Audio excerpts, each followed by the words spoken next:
आणि मी सांगतो पुन्हा एकदा, जे मी जाहीरपणे शपथ घेतली तिथं मराठा समाजाच्या ऐवजी दुसरा कुठलाही समाज असता तर त्यासाठी देखील या एकनाथ शिंदेने ती शपथ घेतली असती. सगळ्यांना घेऊन सोबत आपल्याला हे राज्य पुढे न्यायचं आहे. राज्याचा विकास सुरू आहे आणि म्हणून आज जे काही इथे चर्चा झाली, आता नारायण राणेंना एक झालं ना, आपण साक्षीदार होतो सगळे, ते तर केंद्रीय मंत्री होते, ताटावरनं उठवलं, एवढी घाई का होती?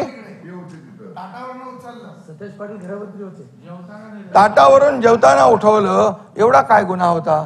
हनुमान चालीसा वाजवला, ते हनुमान चालीसा देशद्रोही गुन्हा दाखवून त्या खासदार महिला भगिनीला जेलमध्ये टाकून दिलं.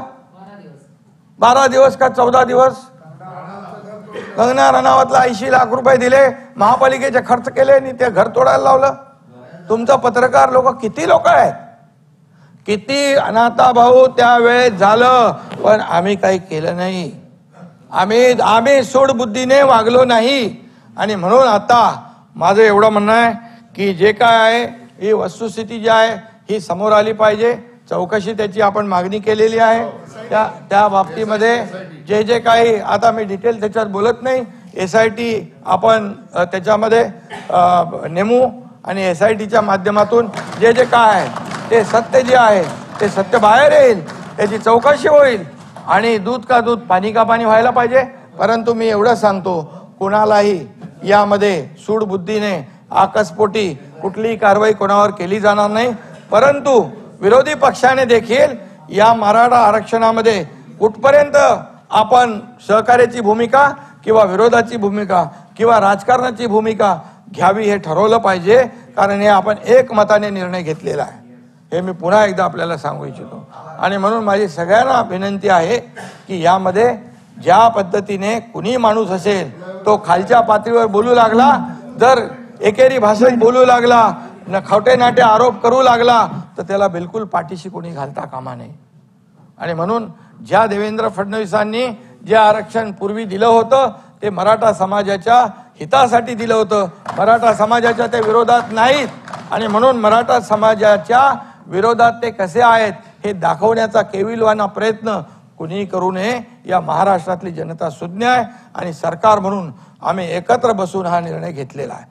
त्यामुळे माझी सगळ्यांना विनंती, याच्यामध्ये राजकारण कृपया न आणता एकमताने केलं ना.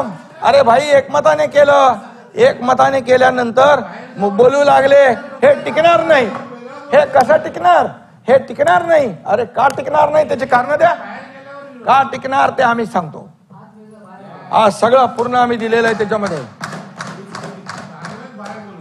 2.5 कोटी लोकांचा सर्वे केलेला आहे, एक्सटेन्सिव्ह केला आहे, सॅम्पल नाही, डिटेल मध्ये भाई केला आहे. 4 लाख लोक काम करत होते डे नाईट. आणि म्हणून कधीच झालं नव्हतं अशा पद्धतीने ते आपण केलं. त्यामुळे याचं स्वागत केलं पाहिजे, समाधान मानलं पाहिजे. हे असं आरोप प्रत्यारोप करून, राजकीय भाष्य करून कुणालाही काही साधता येणार नाही. उलट मराठा समाजासाठी जे सरकारने केलंय, मराठा समाजाला पूर्ण त्याची जाणीव आहे. आणि म्हणून माझी आपल्या सगळ्यांना विनंती आहे, या कृपया राजकारण करता कामा नये. धन्यवाद. नाही, सभागृहामध्ये आज पुरवणी मागण्यांचं कामकाज बाकी आहे, त्याच्यात सगळ्या सभासदांना बोलायचं आहे. दुसरं, महाराष्ट्र अत्यंत अशांत आहे. 20 तारखेला आपलं एकमताने आपण कायदा पास केला. त्याच्यानंतर अनेक नागरिकांची अपेक्षा होती, विशेषतः 10वी 12वीच्या परीक्षा चालू आहेत, अशा वेळेला अपेक्षा होती की महाराष्ट्र शांत राहील. अशा वेळेला आजच्या घडीला आपण भरपूर चर्चा केलेली आहे, त्याच्यावरती सरकारने चौकशी नेमलेली आहे. आता कृपा करून माझी सभागृहाला विनंती आहे की परत वातावरण गढूळ होईल, परत जाता जाता आरोप कळत नकळत जातील, असं काही बोलू नका. आपण पुरवणी मागण्यांकडे जाऊया. पूरक मागण्यांवरील चर्चेचा आजचा पहिला व शेवटचा दिवस आहे. कार्यक्रम पत्रिकेवर दर्शवलेल्या मंत्र्यांच्या पूरक मागण्यांवर आज चर्चा घेण्यात येईल. पूरक मागण्या आणि त्याही चर्चा नाहीये, आता विषय संपलेला.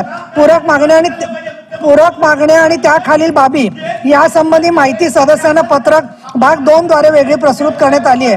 प्रत्येक सदस्याने भाषण करताना बाब क्रमांक सन्माननीय जयेंद्र खाली बसा प्लीज. आपलं कामकाज चालू आहे, तुम्ही पुरवणी मागण्यांसाठी नाही फक्त तुम्हाला नाही बोलता येणार. बाब क्रमांक आणि पूरक विवरण पत्राचा पृष्ठ क्रमांक सांगण्याची कृपा करावी. चर्चा संबंधित बाबीपुरतीच मर्यादित असून मूळ मागणीवर चर्चा करता येणार नाही हे आपणास विदित आहेच. तसेच कामकाज सल्लागार समितीच्या प्लीज जयंतराव खाली बसा.